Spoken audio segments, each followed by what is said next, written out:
tout le monde, j'espère que vous allez bien. Ah, puis là, je viens de me rendre compte que je n'ai pas mis mon micro avec mes écouteurs. Je pense que ça vaut la peine que je prenne une petite seconde pour mettre ça ici. Je vais m'installer, mettre ça là. Voilà, je pense que le son va être mieux comme ça. Content de vous voir.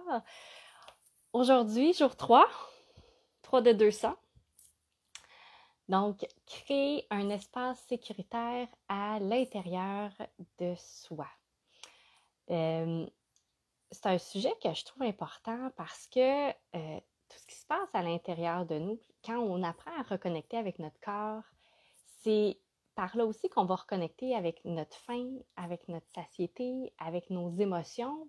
Puis souvent, ce que j'entends de mes clientes, « Hey, salut Marie-Claude, j'espère que ça va bien! » Souvent, ce que j'entends de mes clientes, c'est que c'est comme difficile de se connecter à son corps parce que il y a comme tout ce côté-là qu'on l'aime pas, qu'on voudrait le changer, même, tu sais, qu'on l'haït, qu'on est dégoûté.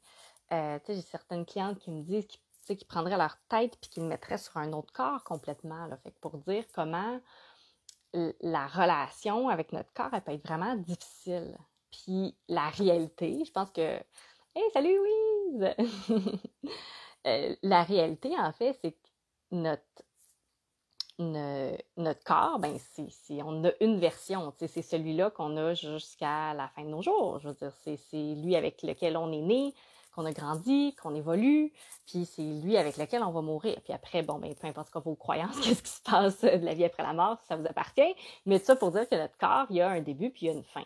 Puis c'est avec lui qu'on va passer l'entièreté, finalement, l'entièreté de notre vie.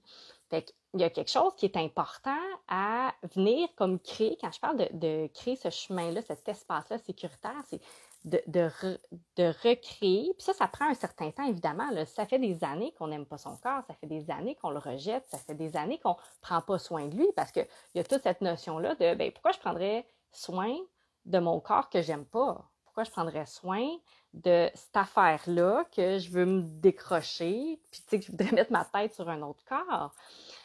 Fait qu'il y a toute cette relation-là à rebâtir, puis ça prend un certain temps, évidemment, mais c'est d'où l'importance, je pense, de faire des premiers pas à recréer, finalement, un chemin sécuritaire, à recréer cette relation-là. Tu sais, j'ai certaines clientes qui me disent que c'est comme s'il y avait leur tête et leur corps est comme séparés, c'est comme deux entités différentes. Fait que c'est comment est-ce qu'on peut venir un pas à la fois, recréer finalement cette connexion-là, puis recréer ce chemin-là finalement, ce chemin-là, cet espace-là, où est-ce que quand on est dans notre corps, on se sent en sécurité, parce que être dans notre corps, c'est pas bien compliqué, là, je veux dire, dans le sens où, tu sais, quand vous sentez que vous avez envie de pipi, c'est une sensation qui vient du corps, là. Simple de même, là. Comme la faim, c'est une sensation qui vient du corps. Comme la satiété, c'est une sensation qui vient du corps. Comme les émotions, c'est sentir de l'amour, ben, vous le sentez, la joie, sentir de la tristesse, de la colère, peu importe. Ça vient du corps. C'est par ce véhicule-là qu'on vit notre vie. C'est par ce véhicule-là qu'on travaille. C'est par ce véhicule-là qu'on crée des relations. Fait que c'est super important, finalement, de prendre ce chemin-là puis de faire ces pas-là pour se reconnecter avec soi. Puis surtout, c'est de se reconnecter, mais de sentir qu'on peut être en sécurité à l'intérieur de soi. Puis ça va commencer par une petite parcelle, puis tranquillement, ça va, comment je peux dire, ça va prendre plus d'ampleur, puis ça va devenir, comment je peux dire, pas une vérité, mais ça va devenir quelque chose de plus tangible, de se dire que je connecte avec, au début, de connecter avec son corps, puis d'aller connecter avec, de sentir qu'on est en sécurité dans son corps, qu'on peut être dans son corps, puis qu'on peut être bien, qu'on peut être dans le calme, qu'on peut être dans la sérénité, utilisons le terme qu'on veut. Ben, c'est possible, mais au début, ça va être peut-être, on va sentir que c'est possible peut-être à 1%, puis après ça à 5%, à 10%, à 20%. Donc, c'est pour ça que je dis que c'est de la pratique, puis à un moment donné, ben, ça va devenir un fait, ça va faire, ben oui, je peux être en sécurité dans mon corps, oui, je peux aller me connecter à lui, puis entendre finalement les messages, entendre le langage qu'il me partage. Tu sais, quand notre corps nous dit qu'il a faim, quand notre corps nous dit qu'il n'a plus faim, quand notre corps nous dit qu'il a envie de pipi, quand notre corps nous dit qu'il a mal quelque part, quand notre corps nous un mal physique, quand notre corps nous dit qu'on a une émotion particulière qu'on vit, ben c'est des messages. Puis c'est un langage qui nous envoie. Puis ça, ben il faut apprendre à se reconnecter à lui, il faut apprendre à ressentir qu'est-ce qui est là. OK? Puis ça, évidemment, ça demande, ça va demander de la pratique. Puis ça, c'est complètement normal. Mais peut-être, aujourd'hui, c'est peut-être de prendre conscience de c'est quoi votre relation comme avec votre corps? C'est quoi? Est-ce que c'est un peu comme l'image que je donnais de certaines de mes clientes qui me disent que c'est comme sont une tête puis un corps, c'est que c'est vraiment deux entités complètement séparées. C'est comment pour vous? Je pense que ça peut être une première question à se poser parce que c'est dans les premiers pas, c'est dans ce chemin-là qu'on veut créer, puis qu'on veut aller finalement avoir cet espace-là qu'on sent qu'on est en sécurité, qu'on est dans le calme, qu'on est dans cette tranquillité-là à l'intérieur de soi. Tu sais, que ça ne vient pas de l'extérieur. La sécurité, je veux dire, c'est pas quelque chose qu'on va trouver à l'extérieur de soi. Le calme, c'est pas oui, ça peut se traduire à l'extérieur, mais ça vient principalement aussi de l'intérieur. Je pense que c'est ça qui est, je pense, important d'aller commencer à adresser, puis peut-être que, comme je vous dis, c'est la prise de conscience, c'est de voir comment c'est en ce moment pour vous, comment est-ce que vous pouvez l'évaluer. Puis là, c'est tout nouveau, tout récent. J'ai décidé de créer un atelier de méditation dans un mois, donc, presque un mois, donc dans le 10 décembre, en soirée. Donc, une méditation que je vais créer qui est justement en lien avec connecter à son espace de calme intérieur.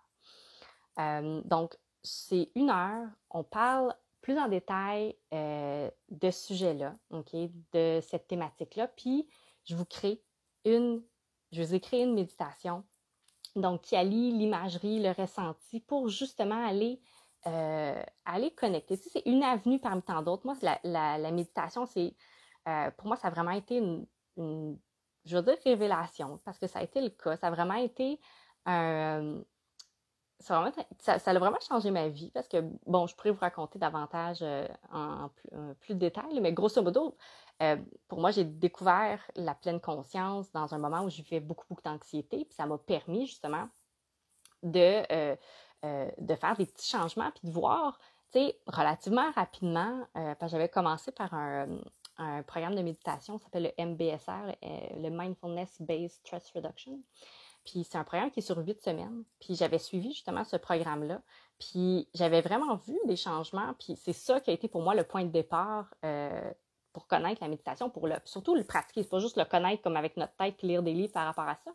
Puis ça m'a mené justement jusqu'à faire une formation de professeur de méditation. Puis je pense que c'est vraiment dans les formations qui m'apporte quelque chose de tellement, qui a un contenant, si je peux dire, tellement connexe avec autant personnellement pour moi dans ma vie, puis autant avec mes clientes, c'est un outil de la pleine conscience que j'utilise puis que je trouve qui est tellement merveilleux parce qu'on peut l'utiliser dans toutes les sphères de notre vie. T'sais, moi, je l'applique au niveau de l'alimentation, au niveau des émotions, au niveau de tout ce qui est la relation avec le corps, la relation avec l'alimentation, évidemment avec ce que je fais, mais c'est des outils qui sont tellement de base, des outils transversales qu'on peut utiliser dans nos relations, qu'on peut utiliser au travail, qu'on peut utiliser dans n'importe quel contexte. Donc, c'est pour ça que j'aime beaucoup l'enseigner. Puis, pour moi, c'est vraiment un bonheur de créer des méditations. J'ai comme découvert tu sais, il y en a qui vont découvrir, je sais pas, le tricot. Il y en a qui vont découvrir, tu sais, la peinture, tu sais, qui est différente comme des activités, finalement, comme créatives. Mais pour moi, la méditation, c'est de m'amener comme dans une zone un peu d'inconfort parce que comme je l'ai dit dans ma première vidéo, j'ai une plus grande facilité à l'oral. L'écrit, je pense que j'écris dans la moyenne, là. Mais je suis sûre que vous connaissez des gens qui écrivent, tu sais, des gens qui écrivent des romans, puis qui écrivent des beaux textes, puis des poèmes, puis tout ça. Moi, je trouve ça super inspirant. Mais je sens justement que la méditation m'amène aussi, de créer des méditations, ça m'amène justement dans un domaine où j'ai pas cette facilité, tu sais, j'ai pas nécessairement une aussi grande facilité, mais ça m'amène tellement de plaisir à créer puis à mener dans un nouveau monde parce que un des styles de méditation que j'aime beaucoup utiliser, c'est avec de l'imagerie. Donc, c'est qu'on s'en va dans... je vous propose des choses, vous amenez des choses, donc je vous propose une image, puis on crée finalement un chemin ensemble. Fait que c'est vraiment le fun, comme autant moi la créer, puis autant la guider, puis autant le vivre comme participant. Fait que c'est ce type de méditation-là que je vais amener dans cet atelier-là. Puis vraiment, comme je dis, moi, la méditation, ça parsème. Ça parsème un petit peu partout ma vie. Fait que si vous aimez ça, ben tant mieux. Si vous n'aimez pas ça, ben coudonc. Il y a plein d'autres façons de faire.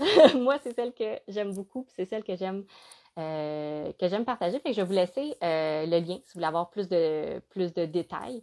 Je ne rentrerai pas davantage dans les détails, mais tout ça pour dire que j'ai cet atelier-là qui s'en vient pour justement aller explorer un petit peu plus ce sujet-là. Mais je pense vraiment que, tu sais, si aujourd'hui il y a quelque chose, un message avec lequel que j'aimerais, que je veux, dans le fond, que vous reteniez, c'est peut-être de voir c'est quoi votre relation, finalement, avec le ressenti de sécurité, avec de connecter à soi. Tu sais, c'est quoi qui se passe quand vous connectez à vous? Est-ce que vous êtes capable? Est-ce que vous déconnectez? Est-ce que vous retombez dans votre tête, dans vos pensées? Est-ce que c'est inconfortable d'être là? Est-ce que vous êtes capable de rester à l'intérieur de vous? Comme, tu sais, c'est tous des questionnements que vous pouvez avoir, que vous pouvez justement, que je veux vous amener à voir. Puis, ça peut être quoi le prochain pas que vous faites? Qu'est-ce que vous pouvez faire pour, justement, venir baliser un peu plus ce chemin-là? Passer, c'est un peu comme un chemin de ski de fond, là. On passe une première fois, mais comment repasser dans ce chemin-là? Fait que c'est là-dessus que j'ai envie de vous laisser. Donc, c'était notre jour 3 de 200. Donc, j'espère vous retrouver demain pour le jour 4. Et je vous souhaite une super belle journée. Bye!